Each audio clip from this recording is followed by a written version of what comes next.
السلام عليكم ورحمة الله وبركاته. ولا قالي kusoo dhawaada channelkeena insha Allah video waxa wuxuu ku saabsan yahay haweenka haweenku ku saabsan yahay ragga way fiirsan karaan oo ayna tirkooda muhiim u tahay laakiin aad wuxuu anfacayaa gabdhaha yaryar oo la guursaday oo ilmo sugay amba ilmaha Ilaahay awlaad siiyay.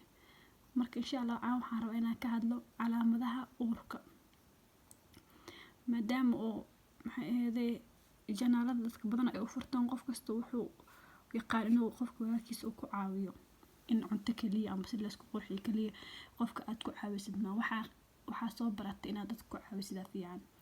Marka insha Allah waxaan rabaa inaan ka hadlo calaamadaha uurka waliba kan waxa waaye markuu yar yahay uurka aad u yar yahay. Marka insha Allah waxaan rabaa inaan ka taataabto insha Allah video badan oo ka hadlayo oo soo gali doona.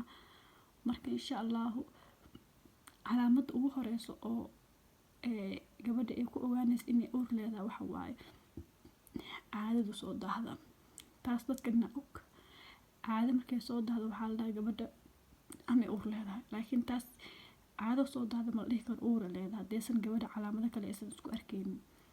Waayo caado soo daahda waxa keeni kara caafimaad darro keeni karta, waxa keeni kara stress qofka duusha markaas gabadha markaas ay shaqeyso amba haduu Ilaahay ku roon yahay problem kale iska haysto amba ay wax barato stresskaas caado dib u dhigaya xilligii loogu talagalay maana dib u dhigaya.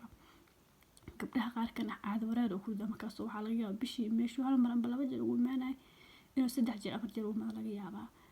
Marka calaamadaha taasna waxa waaye tan ugu horeyso oo ugu caansan. Marka insha Allah waxaan rabaa tan ku xigta inaan ka hadlo tan koowaad waa taas.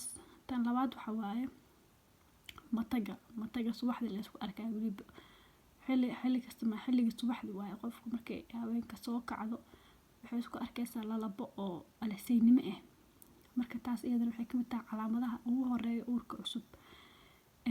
Waxa kaloo jirta iyadana oo saddexaad inaan ka hadlo waxa waaye gabadha urka dhibsanaysa urka kaliya ma ahan ur wax kasta oo ur yaalla amba caraf ahaadaan amba wax kale ur ahaan noqdaan.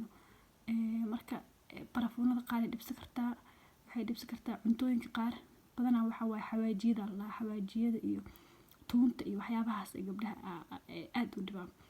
Marka gabadha aragto inay barafuunada ay jeclaan jirtay ay nacayso amba barafuunkaaga ay nacayso amba shiirkaaga jeclaanayso amba cuntooyinka qaar u carfayaan cuntooyinka qaar ay dhibsanayso iyadana calaamadahay kamid tahay.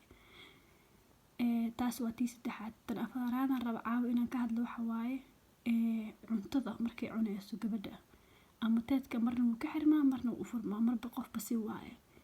Ilaahay ma samin moogta umadiisa qofna si waaye qofna ama teedka u furmo qofna ama teedka ka xirmaa. Marka gabdhaha qaar waxa ku arkaysaa inay cuntada maasha Allah ku soo ceshanayaan qaarna waxa arkaysaa inay cunto afka saari karin wax kasta u soo uraayo wax cuni karin. Marka taas waaye.